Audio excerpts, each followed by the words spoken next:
are a number of issues related to heat and extreme temperatures that everyone needs to be concerned about in this area. David Gerino of the DuPage County Office of Homeland Security and Emergency Management is here to help us prepare for the heat that we might face this summer. Thanks for being here. Thanks for having me. Now, we never know what it's going to be like in this area. It can be, over 100 or a cool summer. We never know what we have in store. Can you explain kind of the difference when you see in the weather that there's a warning or a watch? What are some of the things that you might pay attention to know that conditions are pretty dangerous? Well, we encourage people to make sure that they check the weather before they go out. If you're making plans to either get together with your friends on a summer day or something like that, or not just in summer, but really any time of year, right. When you're making plans, check the forecast and see what you're able to expect. Meteorologists have gotten really good with all the new technology in terms of predicting weather and predicting weather patterns. And so we encourage people to take a look and see, is it going to be really, really hot out? Is it going to be over 100 degrees? And if so, maybe we should get together on a different day, or maybe we should schedule our get-together for a time that's either earlier in the morning or later at night, so we're not outside during the hottest part of the day. So that's something that we really encourage people to do when planning get-togethers, is to check and see in advance what the weather's going to be like so that you can prepare accordingly. I know in past segments that you've come and done, you've talked about having a NOAA weather radio to be prepared for tornadoes and things like that. Will they also put out an alert if there's an extreme heat warning or other event? So NOAA weather radios would typically be for more alerts for something that's an impending danger. Okay. Whereas something like a heat advisory is something that's normally going to be issued, and it's going to last for a period of days or something like that. Okay. A NOAA weather radio, what we really want people to have those for is that because during this warm weather, it is tornado season, and so that's when you're going to hear the thunderstorm warning. So that we should seek shelter, or a tornado warning and that type of thing. So yeah, we definitely do encourage people to have a NOAA weather radio with them, so that if something does happen, if a warning is issued, they know to take shelter. Okay, but not necessarily, they're not going to warn you when it's going to be extremely hot out. Yeah, that's something that you'd hear by actually listening to the weather radio as opposed to getting an alert for it. And that's also something that you should see when you're checking the forecast, because again, that's something that's generally able to be predicted a little bit in advance.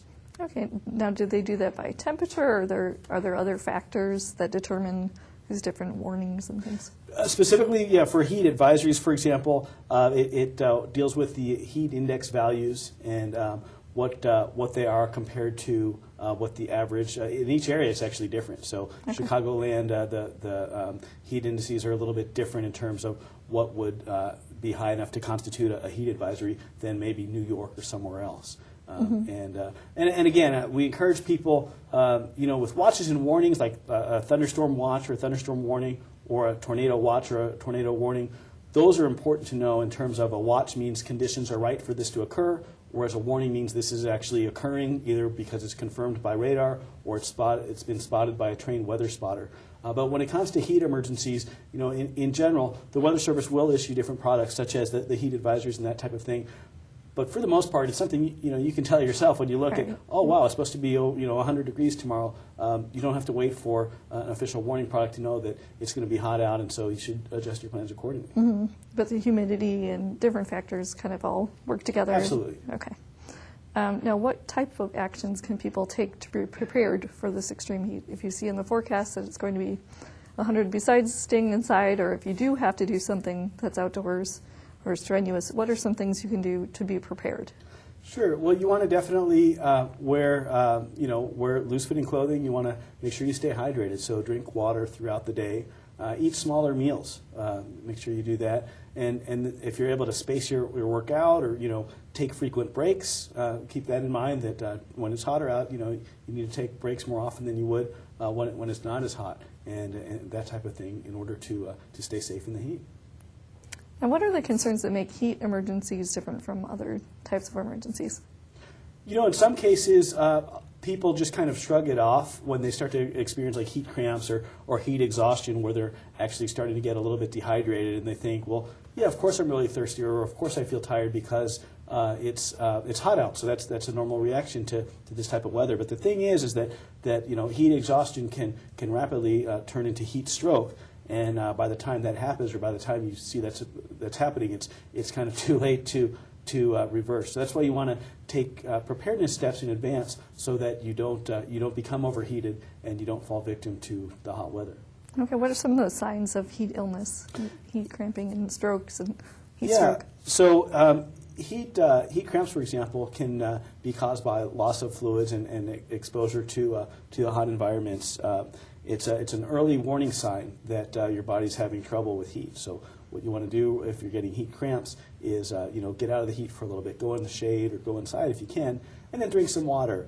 Don't down a whole bunch of water at once, but take some sips of water and then drink it slowly.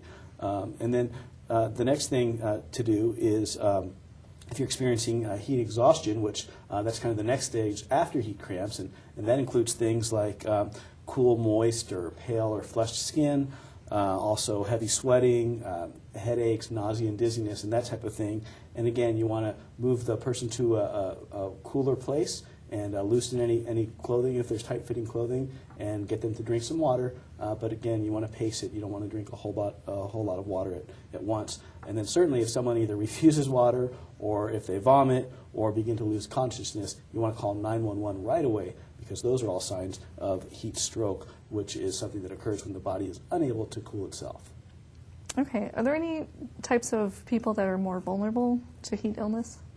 Generally, infants and the elderly, or anyone else with some type of compromised system is more susceptible to extreme weather, whether it be severe cold or extreme heat temperatures. So you want to make sure that you check on them. Okay. What does the county do if you see that there's extreme weather approaching? What kind of preparations does the county make?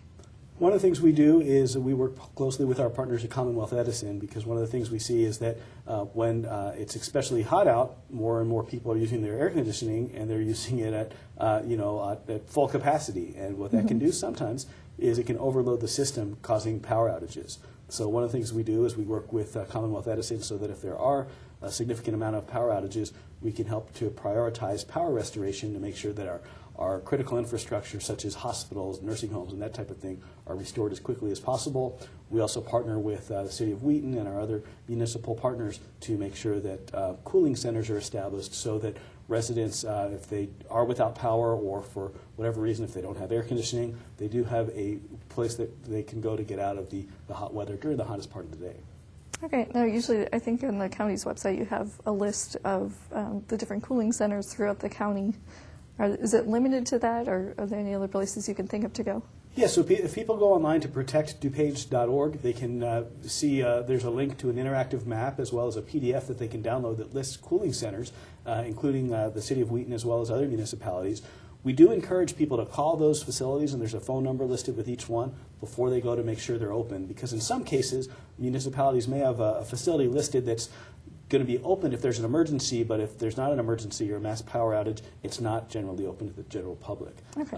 But in addition to those places identified, anywhere that's open and that has air conditioning. So go to the library, go to the mall, and anywhere where you can get out of the hot weather during that hottest part of the day. Okay. Now, you talked about overloading the power system. What are power outages could happen if the system is overloaded? What would the county do? You prioritize restoration, you set up cooling centers. Are you in communication with Wheaton and other partners? Absolutely. We work very closely with our different emergency management coordinators, including Wheaton Fire Department, to coordinate power restoration as well as emergency messaging to let people know what's going on, what we're doing. We find out if there's anything the city of Wheaton needs from DuPage County government in order to help the residents during the power outage. And we've got a great relationship with your police and fire department. Okay. Now, as far as pets and kids are concerned, are there any other considerations that you should make for them? You want to make sure that you don't leave your pets outside, locked in a car. Even with the window slightly rolled down, it still gets very hot inside, even hotter inside the vehicle than it is outside. So if it's hot outside, imagine how hot it is inside. And especially for a pet, again, if it's a big dog or something with a big coat of fur, they're going to overheat really easily. So don't leave pets unattended in a vehicle.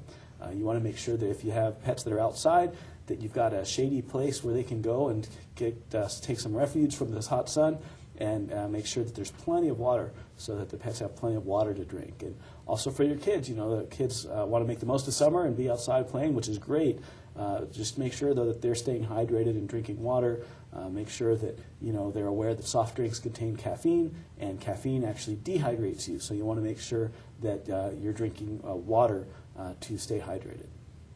Are there any other resources where people can go to find more information? People can go online to protectdupage.org, and they'll find links to our list of cooling centers as well as other information regarding heat safety. Great. Well, I really appreciate all these tips. I bet there's going to be at least one 100-degree day this summer. I'm sure. So thank you for sharing these tips. Thank you.